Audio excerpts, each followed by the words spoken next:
today is an incredible interview. We're going to be talking about tips on relocation, finding the right team, how to deal with crazy home inspections, putting offers in, getting homes, losing homes, and finally, what to do to make sure that you get the happy ending that these two had. This one is a banger. Let's go. How to Buy a Home educates, protects, and connects first-time homebuyers to qualified vetted realtors in their area. Whether you're looking for DIY information or step-by-step guidance, How to Buy a Home is the #1 resource for first-time homebuyers. All right, homies, it's time for another interview. This is Alex and Tamara, who closed on their home on January 13th. They're sitting in their new home. You guys are longtime podcast people, so I know you know the drill. Give all the homies your best tip. You're in a home, they're someplace renting. What's your tip to them? Well, first of all, you really want to get your financial house in order. You really want to make sure that you know that your career is solid and have a good history, in your career if you're not self-employed. And if you're self-employed, get every single piece of documentation from the last 2 years together. Get every single thing in order. That's way more important than like window shopping the home, et cetera, because that's going to give you a better idea of what you can afford moving forward. I mean, that's okay. Really. All right, you opened the window for me there. Yeah. You said you had information on both. Were you a self-employed person that was attempting to get a loan? Yes. I have a combination of income. Like we both are independent contractors with like the delivery apps and Uber, Lyft, etc. We've been doing that for years, and we both have our career besides that. So getting our financial house in order, I thought I was organized. I wasn't. You know me, I'm going to jump right into what you were talking about. Yeah. Instead of window shopping, I think you brought up a really good point. I just shot a Instagram reel and a TikTok about home sellers slashing their prices here in the beginning of March because people just had their homes priced too high in 2025. But that's something people can jump on. But you can't jump on it if you're spending all your time window shopping and not getting all this stuff in order. Yeah. Nice pun, by the way, getting your financial house in order. I appreciate that. Okay. Thank you. So, Tamara, are you a W-2 on the other side, or is the side hustle independent? So I do rideshare. We both work in mental health for our careers. So I also have to keep track of my mileage and all of that for paying into taxes each year and everything, factoring in gas expense, when I'm working, as that's going to take away from my total for that week. Also, I really want to strain the importance of budgeting, because when you have a house, you are in charge of everything. There's no one to call when something breaks. So you really want to, make a spreadsheet if that helps. Like make a spreadsheet of like what your income is every month and every little thing you're spending, things on clothes, your hair, if you have pets, if you have kids, all of that, because you really want to get that set up prior to getting a house, because that's going to tell you what your monthly budget is going to look like before you have a mortgage payment. It's the old, not just how much money do I have in my bank account budgeting. You have to go in that little bit of adulting. Fortunately, there's apps. There's pieces of paper and pen if you're me, or there's spreadsheets. Did you guys use anything specific to help you with your budgeting? I used just Excel and went over things 3 different times, which wasn't a big shock to the system because we relocated to Pennsylvania right before the second attempt to buy a home, because I believe you were involved in the first one. I've got notes back to 2021. Yes. Yeah, that's correct, because it's weird. Like you also got to make sure that you know what you want as an individual as well as financially what you want, because it turns out that, I didn't really want to stay in our old state. It's a great state now. Moving, I really realized that it's Vermont. It's great to visit, but living there is a little difficult. Yeah, it's pretty expensive. I mean, I know it's practically affordable compared to where you're at, David. I know that. I do a podcast where I talk about $400,000 all day long. Yeah. Because I tell people I know some of you were at 2 and I know some of you were at 6 or 8. Yeah. I get it. Everything's more affordable than me, except New York and San Francisco. But, but there is a difference from New York to you're outside Pittsburgh now, right? Yeah. The big difference there. Taxes too, right? The tax rate isn't entirely different. It's really just the price of the homes. Like the Midwest, especially Pittsburgh, Cleveland. Ooh, wow. Yeah, cheap. Is pretty affordable. The median house price within the city itself is still creeping. It's around the 200,000 mark. And in Western PA, or just in PA in general, it's still like not far from that mark. We'll go back and talk about the journey to get there. But you guys are ended up at a $189,000 home. That's correct. And what was your rent before that? And what's your full payment to be a homeowner now? Okay. Little note for any of your Pennsylvania listeners, please take note very carefully. Pennsylvania does not allow you to end lease, like cut lease for a home. You will have to negotiate with your landlord, or you're going to have to get a subletter to get in there. They will come after you legally for the rest of that lease if you try to end early. It's really problematic. Which is very tricky if, you find the house and you can't get the closing date close enough to the end of that lease. Yeah. We've been paying utilities for 2 places at the same time for a couple months due to all of that. And now this month we're paying rent for a place we no longer live in. So it is definitely something you want to prepare yourself for. So with all that set up, the rent initially, and this is going to be low for your like coastal listeners, was $1,100 for a 3-bedroom townhouse, and we had to negotiate it up to $1,350 with the landlord to get a shortened lease so we could even get into the house. Interesting. Mm-hmm. Yeah. Interesting. Okay, then what's the new payment then? The payment's $1,650. Okay, so that could be $4,100 and $4,650. It's just the difference. If we take the difference as a percentage, there a lot of people I'm talking to are like at $2,500, but they're like, I can't afford to buy a house because it's $3,800 for a new mortgage. But for you guys, that few $100 difference really made obviously a huge impact on your life, because we've been trying this for years. Mm-hmm. And sounds like that budgeting really was something that was helpful, because you had to deal with this double payment thing where you've still got to hang on to that lease. So the landlord wasn't amiable to the negotiation was up to $1,350 and they'll give you an early out. Yes. Yeah. And we still had that extra month of hangover, which is basically just the thing's clean, it's empty, and we're paying utilities and rent on it. Yeah. Wow. Interesting. Yeah. And my best piece of advice, if you're in the long-term process, now if you're in your place and you're going to move, well, figure it out. But if you are like looking at like maybe you might need to rent another place, get in an independent landlord and develop a relationship with that person, because he might just let you go, because he might just own 2, 3, 4 units and see like, oh, I understand that hustle. I respect that.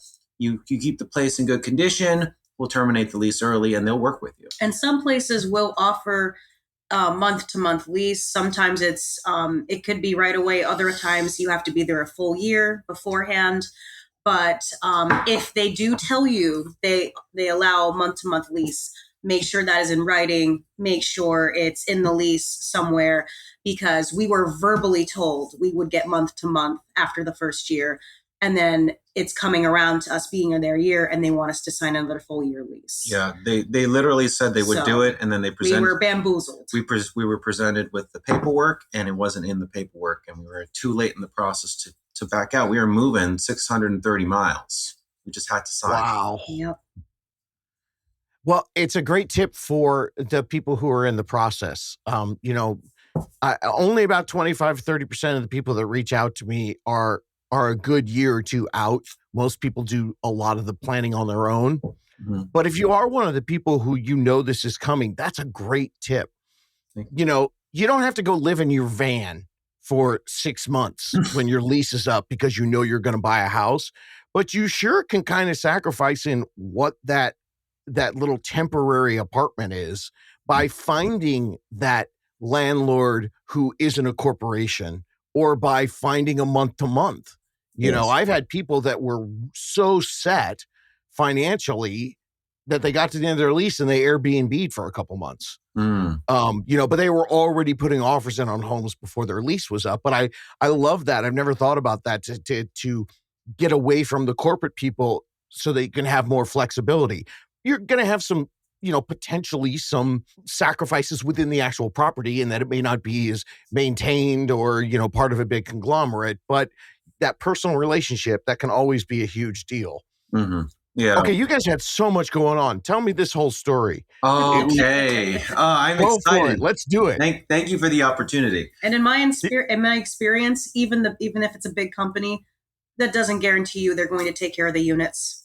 They often don't. Yeah. In my experience, we've had bigger companies and they charge you so much for rent, but you can't even get a leaking water heater replaced in an appropriate amount of time. So. Yeah. Less flexibility plus bureaucratic red tape. Yeah. But anyway, so we were in Vermont.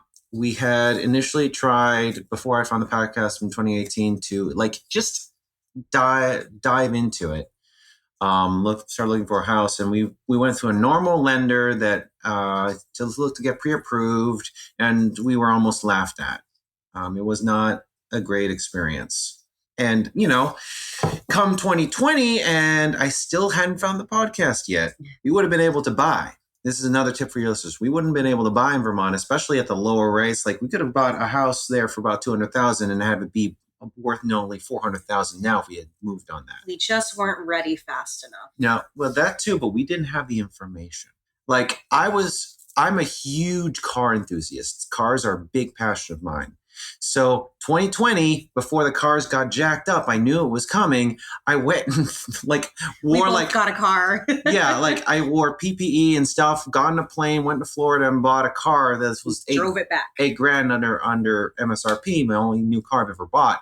And realized that it's great. I love the car. It was a sports car too, but didn't realize I could have taken that money and all the extra income that I had, because I paid off my other car early to do it, and bought a house instead. Sacrifices, But you're talking to the guy who rented in his 20s while I was on TV. But congratulations. It's a great story for everyone to understand. And it's personal. Yeah. If you want to do your hobbies forever, that's awesome. Or things that you're enthusiastic about, or if it's traveling or whatever. But if you're going to be adulting, you guys obviously had this in your mind as well. Yeah, we did. So COVID. Yeah. Could have bought a house. What were the next things? Bought the car.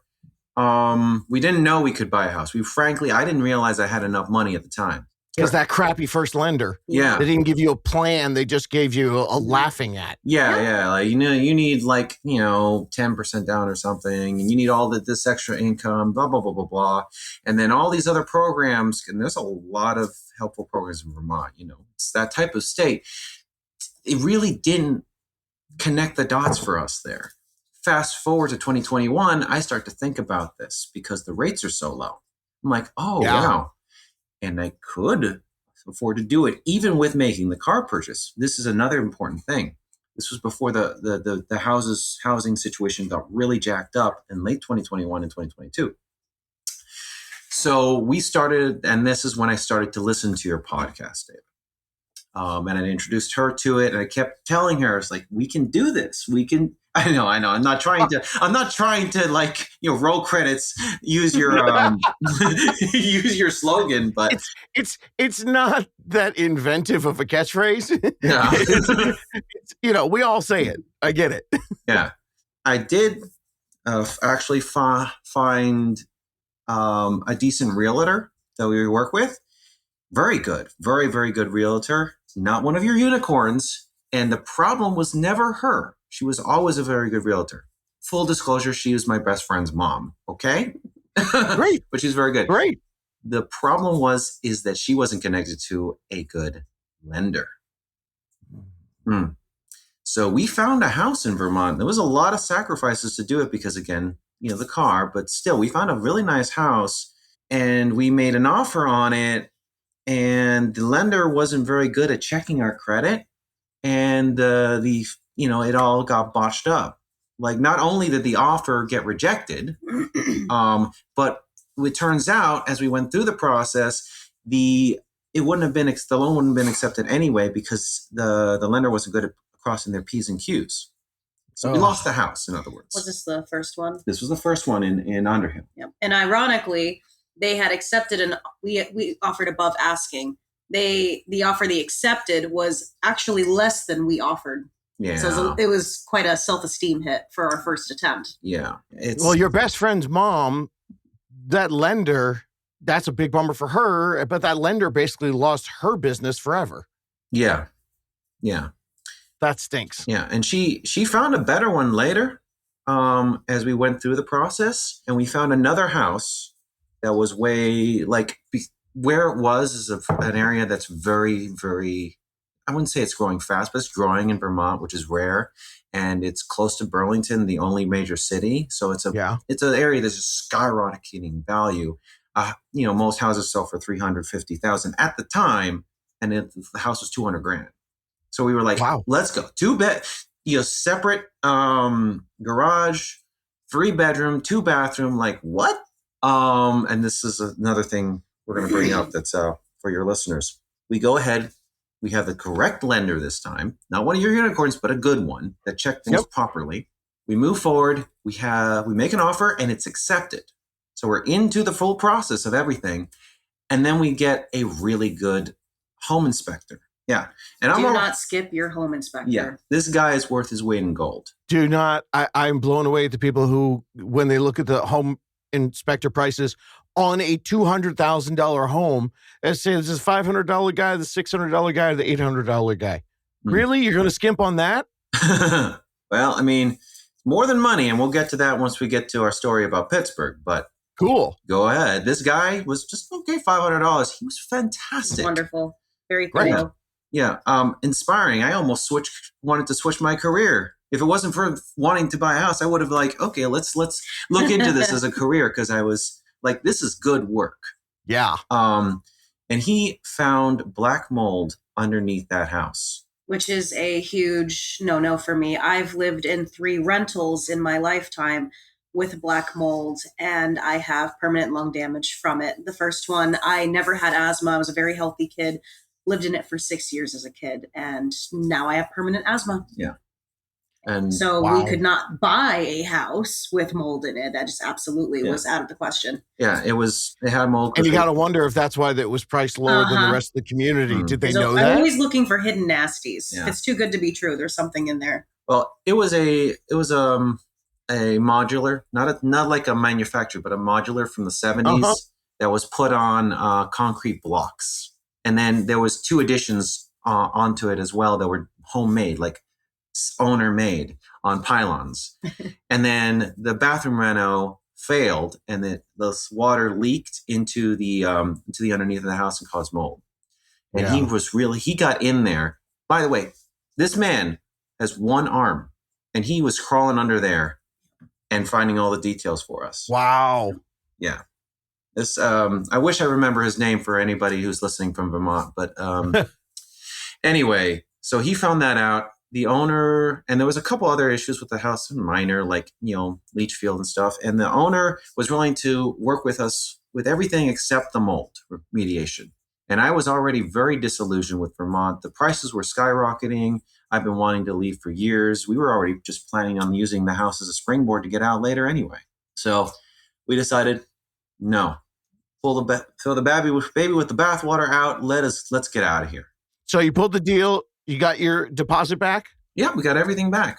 Lost no money except on the inspector. And the inspector? Yeah. Because the offer was contingent on remediating that mold, and they refused to do so. Yeah. So Yeah. And it's already like, my heart wasn't in it for Vermont. And this was the third house we had looked at, got serious about. And at that point, like, we were just kind of done. It's like, all right, let's move then, because I'm defeated. So then did you put the house buying plans on hold and just move into an apartment, or did you start looking before you actually physically left Vermont? By the time that last house endeavor failed, we were still working on the house thing, but it was a decision, like, buy a house here or relocate far, far away to a place where we have better chances. And that's when the researching started. Okay, well, where are we going to go? Where are we going to have a better chance, etc.? Yeah. So we took everything into account, like quality of life, etc. And, I'm not going to speak of Western PA, but definitely Pittsburgh was really like our vibe, and the housing prices made sense. So we were researching everything. I had like a map, a physical map that I made of 40 pages that he printed and then attached to a whiteboard. And then we went. I was just waiting for the red string. Yeah. Yep. And we researched house prices, we researched rental prices, we researched income prices, or income rates, everything. And then made a decision that, well, it would be safer just to, even if we stay in our field, just to move into a rental and make sure this is going to work for us. Good plan. A lot of people do that. Yeah. Rent first. Well, if it's a big relocation, you got to make all the red string attach. It was just way too much trying to buy and move across the country. It's just too much. Yeah. And I didn't want to rush and pick something that wasn't for us because we had this deadline of moving and buying. Yeah. So I just wanted to take our time. Yeah. So that's the story of moving. Now we get to tell the story about your unicorn team. So we used an individual named Michael Young. The best. Great guy. Yeah, he's really, really great. By the way, he kept working through a heart attack. Yeah. Amen. Superman. Ladies and gentlemen, we bury the lead on this one. Their realtor, I've had this story in my back pocket forever. The realtor had a heart attack and was still doing the deal from the hospital bed. Legit. He's worth his weight in gold. He's awesome. Which is less now that he's had the heart attack. I mean, the next time we saw him, he's like, "Oh, I feel great. Yeah, I feel way better." Dude. Yeah, homie got healthy fast. Mm-hmm. Should we go back to before the heart attack? Okay, sure. What was the difference? I mean, obviously you had the experience originally with the lender who was let's just call them negative, yes. And not helpful. Yes. And then you had the experience with people that you know and you trust, but didn't necessarily have all the connections. And then new town, new realtor. Talk everybody through the process of how it worked for you guys in a new place and how the team helped you get to where you are today. I am a hyper organized when it comes to like big financial decisions. So I did. Really? I'd have no clue in the last 15 minutes. I keep telling him he should maybe be an accountant. You think numbers are fun? So we took the time to research areas, and locations separate of Michael, and then kind of talk to him about where we were interested in, what areas of the city. What were you using? Were you just using Zillow? I mean, do you have other like crazy websites you use? Oh yes, realtor.com, kind of. It's fine. Zillow was, I used to use it. Don't really use it, but really, I did research on, what is it? It's a neighborhood thing. It rates neighborhoods. There's a few different niches. Niche. Yeah. Great one. One. And then I cross-referenced it by actually going to the neighborhoods and like having coffee, talking to people, researching the schools, doing some vibe checks. Vibe check. Genius. Tell people all the time, you can cross-reference 10 websites to each other, or you can find a good one and then do boots on the ground plus the website, and you will exponentially get better information. Mhm. Yeah, even Love it. before moving here, we come here every summer. We come to Pittsburgh every summer anyway for a fun event. But we came for an extra long trip prior to moving here, so we could drive around and physically see everything, because you just really want to be there in person. You can research everything electronically, but you really want to see it in person, boots on the ground, everything. Yeah. And we ended up renting in a neighborhood we knew we could buy if we wanted to. Yeah. So we Smart. had like everything. So we had our mind on several places in the east, several places in the south, and we told him the parameters, and he suggested a couple of places, but also at the same time had us start working with one of the unicorn lenders, a gentleman name of James Bukovic, who, especially because we had some financial issues, obviously moving. I took a massive pay cut moving here because mental health care does not pay as well as it does in Vermont. Mm-hmm. I took like a $4 an hour pay cut. Yeah.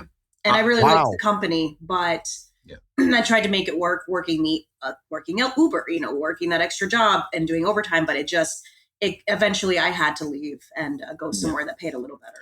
Yeah, I actually took a promotion and a pay cut coming here. Yeah. So more responsibility, less money.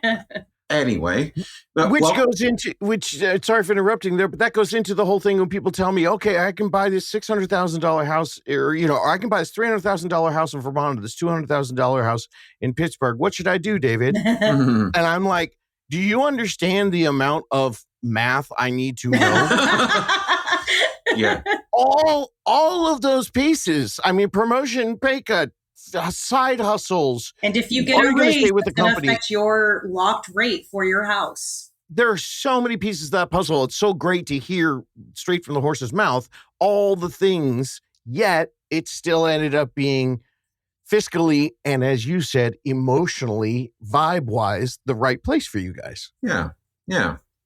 And because of all these problems, we were really riding a razor-thin edge of like being able to afford to do this, even at a 5% down, 3.5% down rate. Like we were, I won't swear, but effed, right? Yeah. Like, so without having to resort to areas that actually do have problems and like that $140,000, $140,000, $150,000 mark, which you can get some places around here, but it's okay. Yep. James was able to fix that for us because he was very knowledgeable about the programs within the Commonwealth of Pennsylvania, including the Pennsylvania Financial Home Buyers Assistance Program, PFHA, which, get this out, we got a $10,000 second mortgage for free that is paid down if you stay in the house for 10 extra years, or for at least 10 years. You don't have to pay anything on it. You don't have to pay anything. Just the state of Pennsylvania wipes it clean if you're in the house more than 10 years, which dropped our cost to close plus home buyers assistance, which was about $3,000, from it was going to be $2,100 to $6,500 or so. Okay. So for those of you who have never heard of this stuff before, let me lay this out for you in like fun highlight headlines. 2 programs they used. I've heard of the second, it's $10,000 on the 10-year that you don't have to pay off. But what does that mean to you? 2, not 1. 2 first-time homebuyer programs they used. Mm-hmm. One of which is completely paid for by the state that they never have to pay back as long as they stay in the house for 10 years. Oh, by the way, if you do decide to move out early, all you have to do is use the equity to pay it back, and you're fine with that in most programs. As a matter of fact, can't remember what episode it was. I interviewed someone. I called it the sexy episode because I always say what I do isn't sexy. It helps you guys now, and but it's not a sexy story till 10 years from now when you suddenly go, I didn't rent for 10 years, and now I have $200,000 worth of equity. she had one of your loans, but she made so much money because she did buy in 2021 that she sold it and just paid it off. Wow. But the key is you guys got 2 grants. Yeah. You stacked them on top of each other. And as we learned from lender 1 and then best friend mom's lender 2, that the difference of a great lender could be the difference between you guys still calling me trying to figure out where to go or now being homeowners. That's amazing. I can't believe you guys stacked them. Yeah. So you went to James and instead of him saying, too bad, so sad, go get a better paying job. Yeah. He gave you this information. Oh my gosh, how exciting for you. Yeah, it was incredibly helpful. And I went and got a better job. Anyway, that's a different story that I won't tell. But better financially anyway. Yeah. Let's put it that way. And for your listeners. And it was the same industry, so it didn't affect the fact of your 2 years of employment, everybody. Yep, that's exactly what I was going to say. You want to stay in the same field you're in. If you do change jobs, it's okay, but stay in that field. Don't just be like, oh, I'm going to go from, being a hospital worker to an electrician. Stay in your field. Yeah. Or ask. Like, you take it from yours truly, who asked his lender, hey, if I decided to start a podcast, but it's about real estate. That's fantastic. Okay. Yeah. So you guys were in a situation where you were side hustling, figuring out jobs in a new town, but you still had the team that was supporting you and telling you have the ability to do this. Yes. And so then when they told you about the grants, did you go sweet and get in the car that weekend to go look at homes? Pretty much. Okay, awesome. Pretty much. Like, the only thing that was a barrier was really dealing with the landlord. And the timeline around that was really frustrating because we would see something early and it's like, okay, we have a long closing period and that's not really attractive to the sellers. So that was a really big challenge. And that's kind of how we ended up in this house. Yeah. Because this was interesting story. So this was a semi-botched flip house. Yeah, they rushed it. Yeah. Oh, okay. So I'm assuming you and another inspector kind of tore this one apart? Well, we'll get to that. Yeah. So a different inspector in the first person that bought it after the flip, it was flipped in 2022. When the person had a job offer, like the job of a lifetime type of thing, immediately after buying the house and moved to California. Yeah. So this woman owned it. So you were the second owner after the flip. That's correct. Got it. Yeah. So she had somebody inspect it after she bought it. And it turned out I needed some foundation work and some plumbing and some electrical work. And she bought the house for $200,000 in 2022 and put $20,000 into the house in foundation work to sell it. Yeah. So it has all this stuff and she wasn't able to move the house because of, it was a little high for the neighborhood. Whoa. Yeah. So the house sat unsold from summer until like late fall when we saw it. And Michael didn't even cash the house. We just, an open house. It was an open house in our neighborhood. It's like literally this place was like 6 minutes from where we were renting. We could just take a peek. Yeah. Wow. Yeah. So the reason for the awe listeners is because a starter home last summer, demand was 10 times the supply. So the fact that a home could sit is highly unusual. Yeah. So it must have been overpriced. And then once it was overpriced, then it got the second stigma of the longer days on market. The statistic that the buyers look at to find out how jacked up is this home. Even though there could be a very good reason, most of the people just think long time in the market, must be something wrong with it.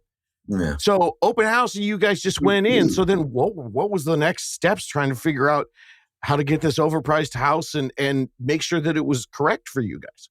Well, I mean, they already pre-dropped the house. They dropped it down from 200,000 again to 189. And we figured like, okay, well, this house is finished phenomenally inside. like, especially compared to the standard of this neighborhood, this house is finished very well inside. It's one of the only like stained brick houses on the street. But if listeners don't know, most of the old construction in Western PA is brick, like, Yes. Brick stick built combination. Anyway, so it's like a nice presenting house with a history of structural issues that have been remedied. And what we didn't know is that it's a Cape Cod and the installation's complete garbage. Yeah. So that's what we're dealing with. And that's really something the you problem. can't really see until you're living in the house, unfortunately. Now, we didn't know that problem, but they were still desperate enough to get rid of the house that the owner, even regardless of what her realtor said, because Michael was a good negotiator, the owner just wanted to be done. So she agreed to a longer term closing so we could make it work, because we saw this house in November. Wow. Yeah, and the guy's like, oh, you could move in as early as December. Mind you, our lease at the rental ended as of November 1st. And, the whole negotiating thing was, if we wait till November 2026, that's way too long. But we're also not going to close and move in a place before November 1st, 2025. Yeah. And that's where we got that 5-month lease. Mm. And we explained to the person here showing the house, like, well, December's a little too early. Like, that's not enough time to get everything together. And he was worried if we didn't close early enough, we wouldn't get the house. And I said, well, let's just ask for a later closing date. They might agree. Mm. And then if they don't, we can offer an earlier date. They agreed to the longer date. Yeah. And by the way, I negotiated that lease based upon your information in your podcast. I was like, this is what I have to time it. This is the time. Spring, early spring, late winter is right there. So I took a bit of a gamble there, it paid off. Tremendous. Well, it goes back to what you talked about a little bit at the beginning of the podcast. And your big tip, prepare everything and all your documents. You're not going to be able to time the market perfectly. And so that, you bought, stocks in 1929 when it crashed. Nothing's going to be like that, but there are going to be these little dips, and your preparation got you guys prepared for this little dip that we hit, where you had something on your end. Well, crap, we got to do this thing with our landlord and our rental. But because there was that dip and a little desperation from the seller, you guys both kind of got what you needed there. Yep. And, yes. You got concessions on your side, which is so exciting when you're a buyer. Paid rent for 1 month on an empty apartment instead of 2 or 3. Yeah. Which is a huge difference. That's unbelievable. Yeah, okay. So originally the first part of the negotiation was just trying to figure out the timeline of the closing. Yes. Especially for someone moving across country. I mean, that really goes to show, in the timing of them thinking, well, what am I going to do? Say no, I'm going to wait for a shorter escrow and hope that I get somebody who wants to close on Christmas Day. Oh, no. The holiday season worked out perfect for you. It was worse than that for them. Yeah. This person had to go, had to drop everything and go. The house was empty. Wow. For months. I think this house, I because I've been in the neighborhood before, I saw a for sale sign on the house in August. Yep. Man. It was empty. That's a long time for last year. Yeah. So she was very much like, I need to get this done. Okay, so then you got in and you got to take a look at this flip. And what were there any major red flags or things you had to figure out in this inspection? We got a secondary inspection, even though the house came like pre-inspected. And I'll be honest, that was the one like really negative spot that we experienced with this process. Is we just kind of like, I don't know anyone. I don't even know how to research the home inspectors in the area. So we just went with who Michael suggested, and he didn't catch some things that we've experienced. We've had problems with. This person didn't catch the insulation problem, and we couldn't tell because we didn't know any better.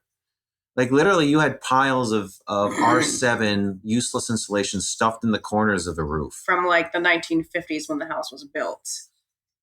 and they Stuff to the corners. Yeah, literally. We had to take it down and put some good insulation in the part of the roof we could actually access, which is the 2 bedrooms that have a door for the crawl space. The ceiling, like the attic part of the roof was closed off. So we can't access that to insulate that part of the roof unless we put a hole in the ceiling. Yeah. And, he missed a leak in some of the plumbing as well. And it was a much more expensive inspection. It was about $800. Yeah. It can be an interesting process from person to person and place to place. And, you can have your general inspection, and then you can pay for multiple different inspections. A roof inspection, you can do a full sewer inspection. That's the reason why, I'm hoping that you guys are sitting there with at least some kind of a home warranty that may or may not cover some of this stuff. Yeah. We'll see about the plumbing. I think it'll be covered. We bought our own home warranty. Good. Yeah. I just thought it would be best for our peace of mind to do it. And, of course, with having to jump that much in mortgage, over rent. So that puts in, another $60. But for the first year, at least, I think it's worth it. So we don't have to worry. But yeah, that's the only real dark spot. And we're like losing a lot of heat because it's, it's warmer than Vermont, but it's not a warm state. Yeah. So yeah. And I'm someone that sleeps with the fan on in the winter, and I'm cold. Yeah. Oh, yeah. Yeah. So we have like 3 blankets on the bed. So, I would suggest you do your due diligence about research on types of houses. Like, don't go into it assuming that their home inspector is going to tell you everything, as well as maybe look at the home inspector that you're getting, right? Oh, absolutely. Because the realtor's job is really there to especially in the unicorn team setup that you have, is really to provide you with good service on a realtor level and a good referral to your lender. Everything else, do your due diligence. And I wish I had, That's a great tip. It is something that, I will even tell people that the realtor and lender relationship is most beneficial to the buyer because you have a team working together for you on multiple different aspects, including the planning that could be years ahead of time. Within the process, you cannot control who the appraiser is. They have to be arm's length, not attached to anybody. That's just the way that works. Mm-hmm. But inspectors and multiple different inspectors that you have coming looking at the home, that's something that you can go ahead and research and reach out. And I love what you said about finding as much as you can about that particular style of home to see, what might be the things that we want to pay attention to as we go down the line. Yeah. Okay. So you guys have been in now for a couple months now. No. We've been in for a couple of weeks. Oh my gosh, yeah. Really? Oh yeah. Yeah. Oh wow. Okay. We were officially sleeping in here as of February 25th. Wow. Mm-hmm. Okay. So besides all the heavy stuff of owning a home and figuring out all the fixes and all that, after this long journey of all these years, are you excited yet, or do you still need to get a few more ducks in a row before you can really sit back and go, this feels awesome? Oh, I feel this feels awesome. As soon as we put the main living room lamp on, I had a little moment there. I'm like, this is my house, man. This is great. That's fantastic. The freedom to do what I want with the yard, the freedom to, work on my cars. I do that just for self-preservation as well as, hobby, right? It's expensive to go get work done. We have a garage. I need a garage. Yes. The mandatory. Yes. So I'm just really stoked. Plus, it's even with the insulation problem, we have a nice kitchen. Yeah. The visual parts of the flip were done well. It looks very nice. It was just the job was rushed. Yeah. So it's an enjoyable place to be. The fun thing about I was tell people with these lipstick with the big flips. Yeah. Mm-hmm. Even though you had the one part, the insulation, it's nice to understand and see all the cosmetic, but take a good look at the electrical and the plumbing, which you found the leak issue and all those things. But a lot of times, once you get those underneath things, at least up to a place where it can be livable for a little while, it is really nice to just have the aesthetic of the stuff that is pleasing. And if you need to do anything cosmetic fixing, it's going to be small. It's not completely ripping something out. Yeah. And I love the fact that you turn on your lamp in your living room, and it was such an exciting place. It's so funny what things matter to be. Usually, it has to do with what they hated at their apartment. Do you guys have a garage space there filled with you and your car stuff? Yeah. That's his little man cave. Yeah. Like, it's all him. Yeah, that was actually like one of the reasons why we couldn't just go ahead at like 150, 140, because even with renting, like the garage has always been a mandatory thing for him because we save money doing our own work on the cars. Man, this is Pittsburgh. If you don't have a garage and you rent an apartment, you could still find $1,000 2-bedroom apartments here. $800. Wow. Oh, yeah. Especially in this neighborhood. Yeah. Unbelievable. Well, I mean, considering the fact that we're looking at $1,000 apartment and you're looking at you're 1,600. I'm assuming that's your PITI. That's all in, right? That's all in. Yes. Yeah. So, I mean, your mortgage isn't technically much more than a 2-bedroom without a garage, but no. I mean, we were paying $1,600 at our old apartment in Milton, or in Vermont, and in areas that are considered nicer.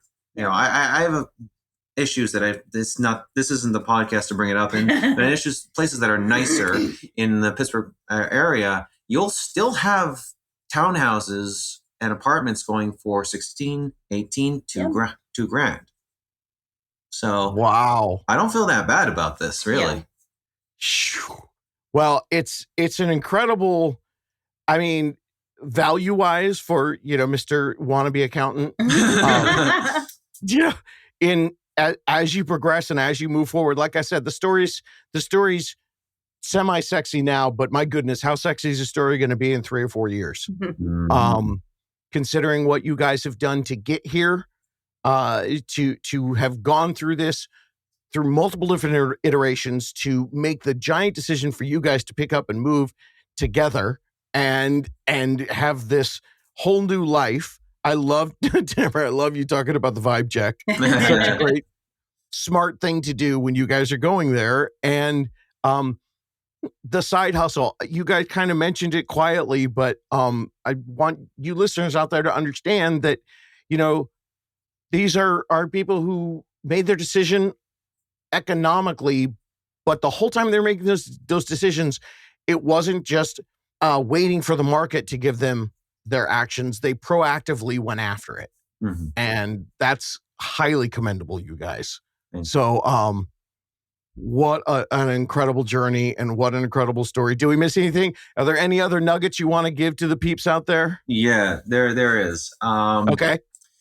Find something, your side hustle. If you do one, if you can do one, find a way to make it, psychologically sustainable. Yeah. So you can actually hook in for the long term. So, in case you need to go that extra little, bump to get what you need or want in a house, you can keep doing that after you buy the house. Yep. Don't think of this as a temporary thing. Find something flexible with your other job. Yeah. I like Lyft because I can work my schedule around it. If I stay late at work or something, it's fine because I go online when I want to. It's just better. Or if it's work from home too, even like if you have a reason that you need to be at home a lot, there's plenty of work from home jobs that you can find as well as a side hustle. Yeah. And I think it's great, like you said, Alex, to think of it as it can shift from, you do a side hustle for a year as a down payment savings program, and then it can turn into the kitchen remodel program after you own the home. That's great advice. Or if you fill your home with more people, because 2 weeks after the closing, my God, we found out we're having a baby. Wow! I am naming this podcast Bury the Lead. I've had PCOS since I was 13. So we always assumed we would need to actively try and get treatments done if we were ready for that step. And apparently, nope, we're just going to have a spontaneous miracle baby as soon as we got the house, because I told him I didn't want to have a family till we had the house. So life was just kind of like, oh, hey, you're ready. Here you go. Yeah. Had a lot of new things happen in very small amount of time. Wow. Okay, so let's see. Let's summarize real quick. Alex and Tamara, how'd your home buying go? Oh, it's pretty cool. Our realtor had a heart attack and helped us close from the hospital. And then as soon as we got the keys, we got a miracle baby. Yeah. Oh, wow. Congratulations. I am so happy for you guys. And I'm so glad that your house doesn't have mold. Yeah. Oh, man. Yeah. For real. That's a big one. And, we couldn't have done it without your guidance, not only in preparation, but also in connections to this team. So you personally, from us to you, thank you. Thank you very I'm much. so glad to hear that. Thank you so much. It means a lot to me. This is exciting. There's so much knowledge in here. I'm looking down at all the notes I was attempting to write as we were talking. So many different valuable lessons that people can learn. And it was so neat for me because I heard the work. I heard the preparation so much bigger than what you verbally said. I could just tell the amount of care and research and the time that you guys put in, which is all the more exciting when there's such a resounding acceptance and approval of the unicorn team, because you guys have set high standards for yourselves with everything that you did. And God bless the universe for bringing this incredible, miracle baby, because you guys got everything right. Yeah. Here you are. Wow. Yeah. That's so great. I'm so excited for you guys, and hope you can figure out where the baby's room is going to be. Yeah. Oh yeah, we got it all set up. Yep. You don't have to stress much at the beginning. Like, seriously, you spend all this money on a room, and then the baby's in a bassinet next to you forever. Yeah. Kind of figured. Yeah. Yeah.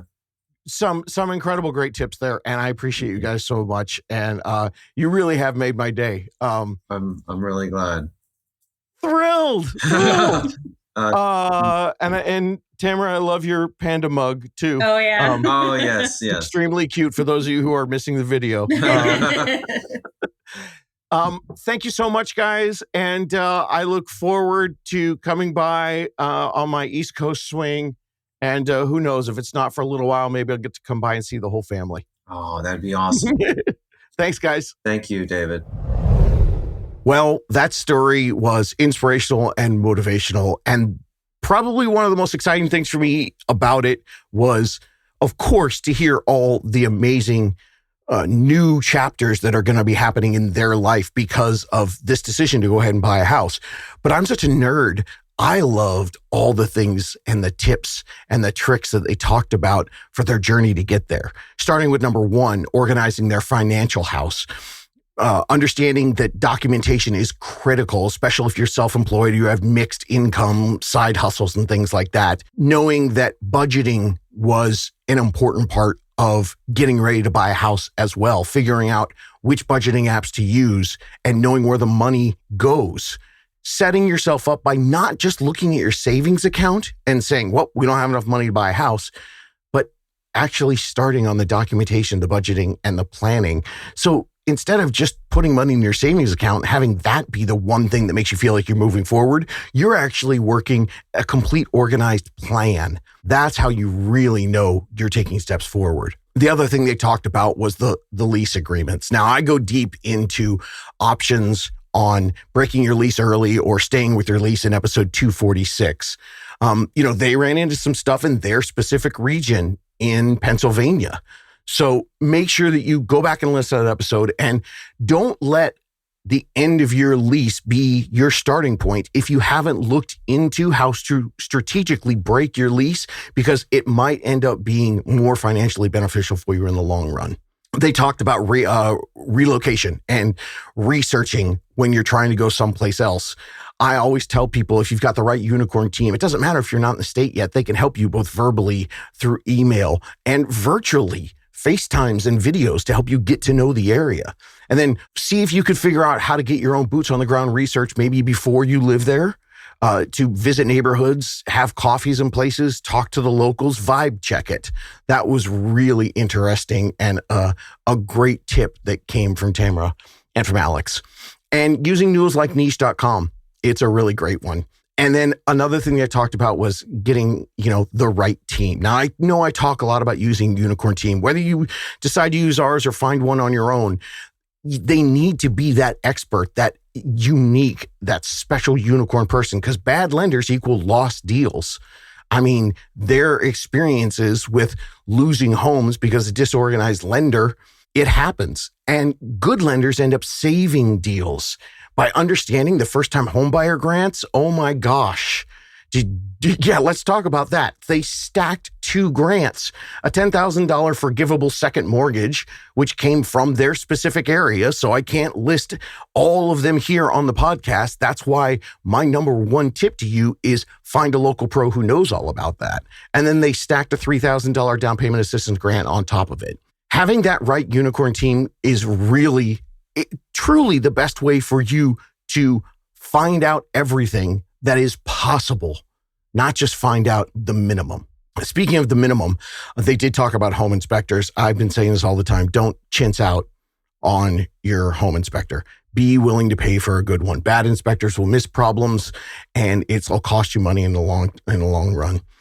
You should, throughout the process, be learning about the type of home that you're buying, and your inspector and your realtor should be able to give you kind of some heads up on the things that you can and should expect with that home. And then I love the fact they talked about side hustles. They both did the rideshare gigs as a way to get to homeowner affordability. Now, I'm not saying that if you want to buy a home, you need to work 24/7, but if this is a goal for you and you're realizing that a rent replacement strategy is going to financially benefit you, sometimes these side hustles are great because then after you own the home, you can chill for a little bit, but then suddenly maybe you're there 6 months and you decide you want to fix the kitchen. All right, well, now you know how to do a side hustle and you can jump back into it and make a little extra money so you can beef up the place that you want to live, which not only improves your personal mental quality of life, but it also improves the equity position of this asset that you now own.